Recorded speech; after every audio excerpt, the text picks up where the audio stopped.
The modern office, a cathedral of commerce, a sanctuary of synergy, a place where magic happens, or at least, that is what the email from the C-suite said. Look at Barney. Look at that spark of naivety in his eyes.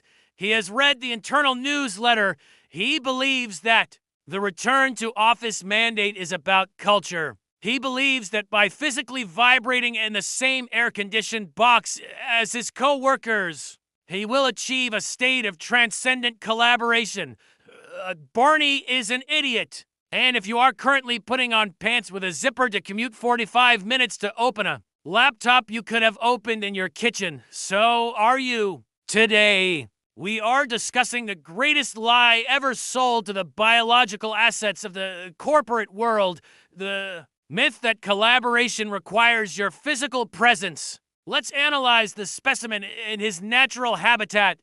The premise sold to Barney was simple. Creativity is spontaneous. The management claims that innovation happens in the hallway moments, those serendipitous collisions near the water cooler. Where do employees accidentally bump into each other and birth a billion-dollar idea? In reality, only thing Barney catches at the water cooler is a mild strain of the flu and a 20-minute monologue from Gary in accounting about his divorce. Observe the efficiency. Barney has commuted an hour to sit in a hot desk environment, which is a polite term for musical chairs for depressed people, only to put on noise-canceling headphones to block out the very collaboration he was sent here to perform. He is on a video call with a client in a different time zone and a manager who is sitting 12 feet away. The latency of the internet connection is better than the latency of the actual conversation in the room, because in the room, you cannot mute people. You cannot turn off your camera when your soul starts to leave your body. You just have to sit there nodding, performing the act of listening while biologically decaying under fluorescent lights that hum at the exact frequency of a panic attack. To truly understand why Barney is suffering, we must break down the life cycle of this forced collaboration into its four distinct stages of misery.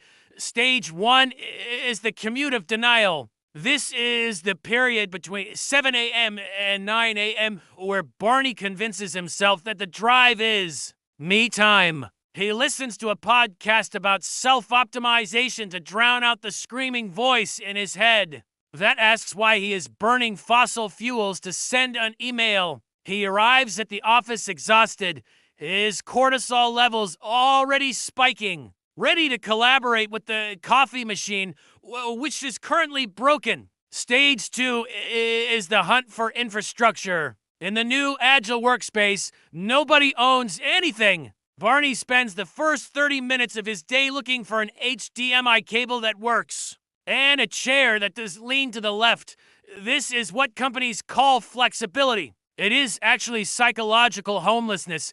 By ensuring Barney has no territory, the company ensures he never feels comfortable enough to stop working, yet is too uncomfortable to actually work. It is a brilliant paradox. Stage 3 is the hey, quick question ambush. This is the core of the collaboration lie. True focus requires silence and solitude, but the office is designed for interruption. Susan needs to know where a file is a file that was emailed to her 3 times. Dave wants to know if you saw the game. The boss wants to touch base. Every time Barney is tapped on the shoulder, his brain undergoes a hard reset. It takes him 20 minutes to regain focus. By 2 p.m., Barney has done 15 minutes of actual work. And for hours of performative smiling, stage 4 is the bathroom sanctuary. This is the only place true privacy exists. Barney is currently collaborating with his own sanity. He is scrolling through LinkedIn looking for remote jobs while sitting on a toilet seat in a room that smells like industrial lemon cleaner and despair. This is the highlight of his day. This is the culture they wanted him to return to. So why force the Barneys of the world back into the pen? We must look at the predator, middle management. You see, management struggles with object permanence, much like a toddler or a golden retriever. If they cannot see Barney, they assume Barney does not exist. If Barney is at home, efficiently completing tasks in his pajamas, the manager feels a deep, existential void. Their power is derived from surveillance. They need to see the back of Barney's head to know that they are important. Collaboration is just the corporate euphemism for supervision. They don't want your ideas, they want your compliance. They want to justify the 10-year lease they signed on a glass tower in the city center. They want to see the rows of gray suits and feel like a general commanding an army rather than a glorified babysitter managing an adult daycare center where the children use Excel. Barney walks back to his car. He has spent 8 hours in the office. He has accomplished nothing that couldn't have been done via a Slack message. He is drained, his social battery is corroded, and he still has to drive home. But hey, at least he got a free slice of lukewarm pizza during the town hall meeting where the CEO announced record profits and a hiring freeze. You cannot win this battle, Barney. The logic doesn't matter.